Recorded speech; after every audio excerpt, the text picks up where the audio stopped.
Buenos días, internautas de Proceso Digital.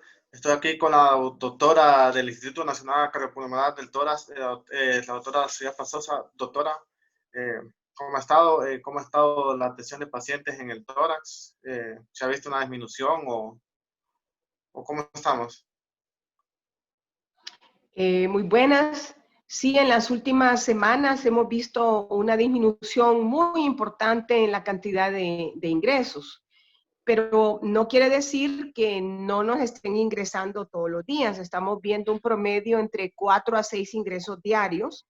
La mayoría vienen del interior del país y algo que vale la pena recalcar es que son pacientes que ya vienen eh, graves, bastante delicados y que todos ellos ya han recibido algún tipo de manejo en el hospital o en un centro de triaje donde ha sido el paciente referido. Esto nos preocupa en el sentido de que muchos de estos pacientes se atrasan en recibir medicamentos más agresivos hasta 7 días porque están esperando algún tipo de mejoría. Y entonces en los pacientes COVID el tiempo es muy importante. No es lo mismo agarrar a un paciente que está en un día 2 de la enfermedad a un paciente que viene en un día 14 de la enfermedad, porque ya está entrando en una fase inflamatoria donde la severidad de su cuadro va a ser muchísimo mayor. Entonces esto sí hay que hacer mucho hincapié porque nosotros sí estamos viendo que la parte de los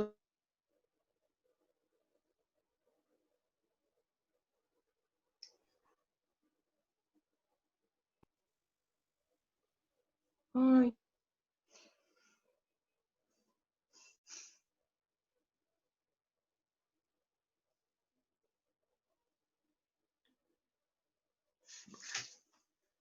Doctora,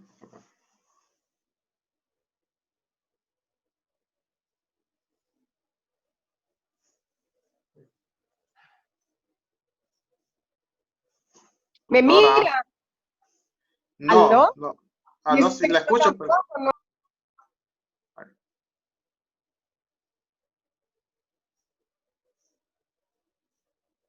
sé por qué.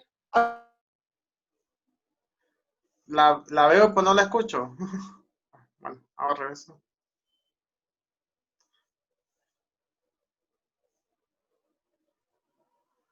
Doctora. Estoy,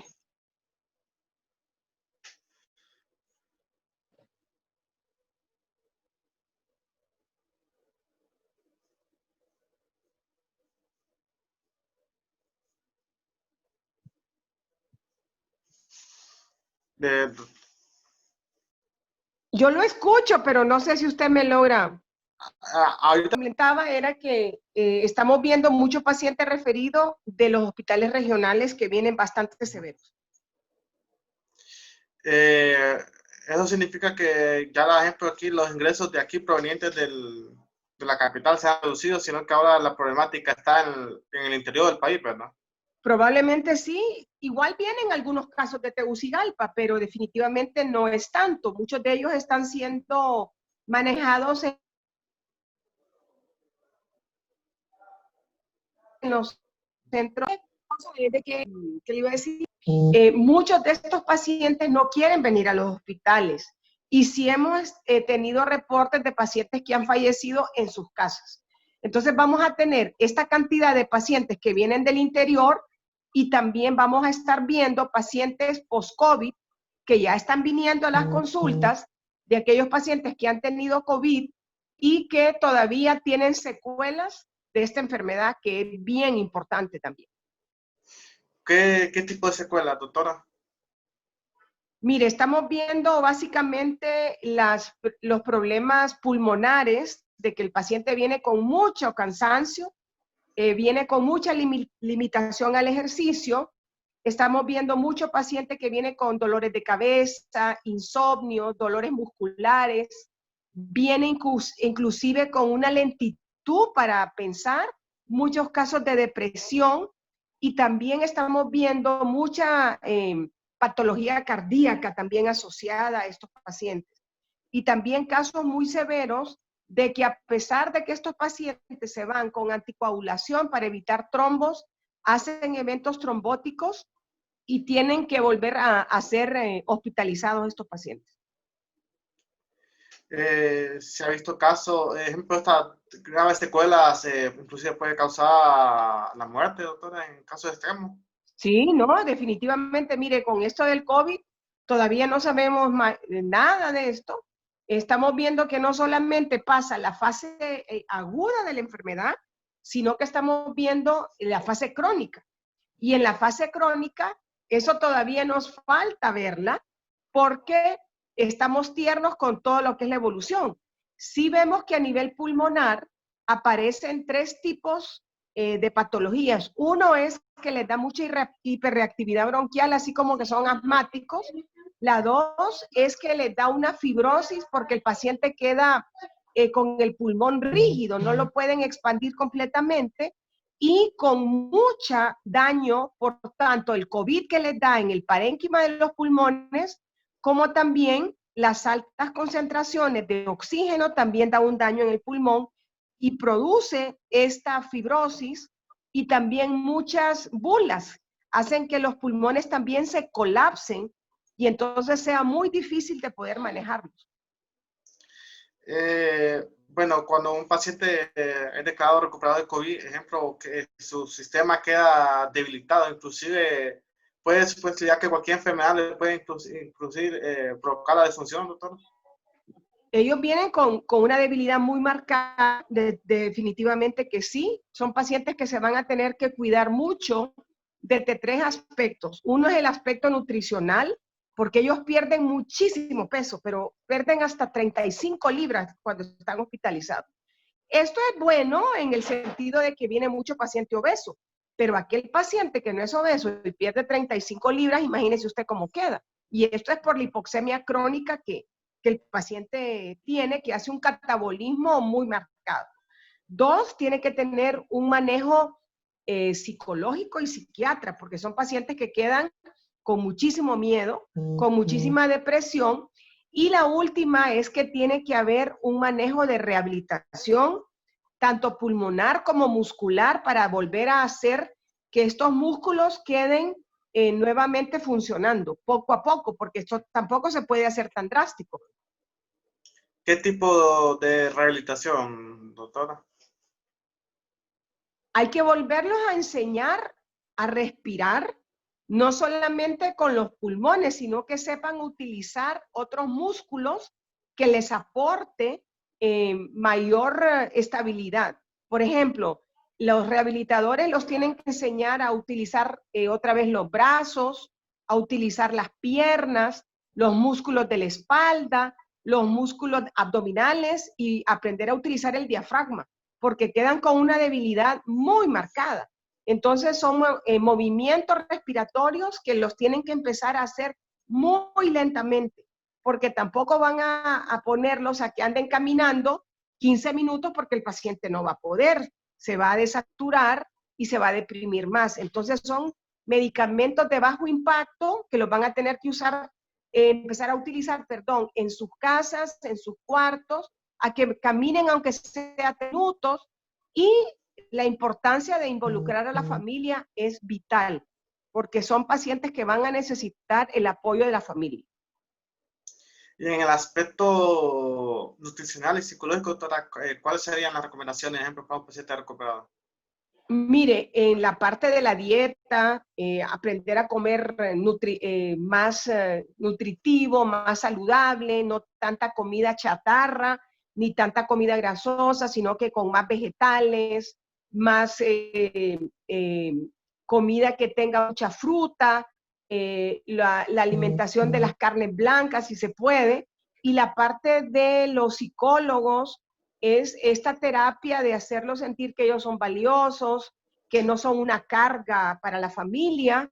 Entonces, y también el poder usar esta sopa de letras, que parece mentira, pero estas cosas son tan importantes en que el cerebro nuevamente comience a estar funcionando otra vez, si se puede hacer crucigramas, a que estén leyendo, a que estén escribiendo, porque todas estas cosas el paciente lo va perdiendo porque queda con tanto miedo y con mucha lentitud.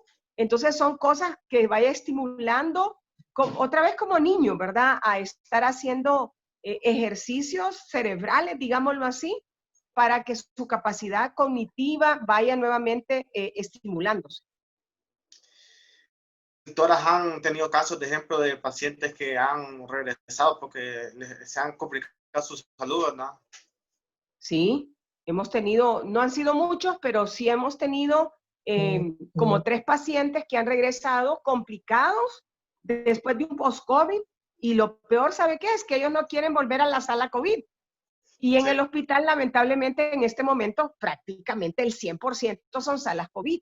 Entonces, es muy difícil ingresar pacientes a una sala donde no vaya a haber COVID. Sí se abrió la parte de cardiología, donde el paciente que ingresa a esta sala no es COVID, y recientemente, esta semana, se está intentando abrir una sala de neumología que vaya a ser para pacientes no COVID. Por ejemplo, en los pacientes, ejemplo, que en los post-COVID, ejemplo, ¿cómo afecta psicológicamente que tengan que volver que hayan tenido complicaciones y tengan que volver a un hospital, prácticamente a una sala de COVID? Es que el miedo a morirse de ellos es muy grande, ¿verdad? Y usted sabe que la manera de cómo uno ingresa a manejar estos pacientes es sumamente protegida. No entra solamente con una mascarilla, sino que usted entra con todo el equipo de protección personal, y esto pues al paciente siempre le da un poquito más de temor, aunque él sepa que esta es una manera para protección, y siempre el miedo de volver a infectarse para el paciente existe. Entonces, por eso es que mucho paciente no quiere venir al hospital y prefiere ser manejado en su casa. ¿Han reportado inclusive decesos en pacientes post-COVID? ¿Perdón? ¿Han reportado decesos en pacientes declarados recuperados de COVID-19? Ah, sí, no, claro que sí. Nosotros siempre estamos en contacto con las familias, y las familias nos ha dicho, por ejemplo, que el paciente post-COVID, muchos de ellos no quieren aceptar que tuvieran COVID y se han deprimido. Y ya hemos tenido defunciones en sus casas de pacientes que han fallecido por esto, una depresión tremenda, no quieren comer, no le quieren ni hablar a la familia, quedan con insomnio, y muchos pacientes que se han infartado en sus casas después de haber tenido COVID. Eso sí lo hemos visto, definitivamente que sí. Ejemplo, ¿qué tienen que hacer en este caso los familiares para ayudar, ejemplo, a los pacientes post-COVID-19? Mire, tiene que involucrarse, apoyarse con las terapias psicológicas, las terapias psiquiátricas. Si el paciente no quiere de repente que vaya el médico a su casa por teleconferencia, inclusive por el celular, que ahora esto es tan, digamos, más fácil, se brinda, ¿verdad? Y esto sabemos que muchos pacientes lo están haciendo, así como reciben tratamiento o alguna evolución por el celular. Yo creo que el hablar con una persona que le esté dando anímicamente más apoyo es muy, muy importante. Ejemplo, ¿cuáles son los síntomas comunes en los pacientes post-COVID? Ya hemos dicho que problemas pulmonares, pero también, ejemplo, problemas, ejemplo, como infartos Los eventos trombóticos, tanto